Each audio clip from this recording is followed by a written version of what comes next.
Okay, let's talk about solidarity. Well, the World Health Organization is putting together a solidarity trial to try and help find those medical providers around the world with solutions, and the big pharmaceutical manufacturers with solutions for vaccinations and for treatments, and this is all really great.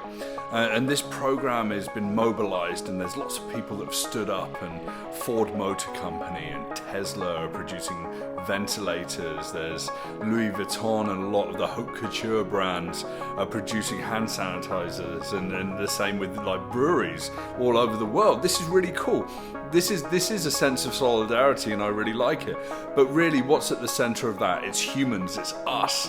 It's that will and that need to work together. I was just reading a report earlier that says there's about 25% of Americans like really truly believe in trusting each other, but that the rest of them, even though we're in this pandemic, just put all of our thoughts and feelings about trust aside and would help anyone.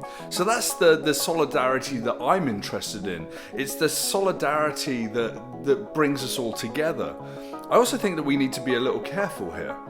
The term solidarity has been used in relation to socialism, and politicians, especially in certain parts of North America, don't like the word socialism, and the ideas of UBI and universal basic income, giving money, distributing the needs, considering the needs of the many and distributing wealth amongst them. There's still this idea of bailing out banks and bailing out airlines and travel companies and keeping economies afloat. To be honest, like, true solidarity is coming down to the average person. Without the average people coming together, there is no solidarity, there is no economy.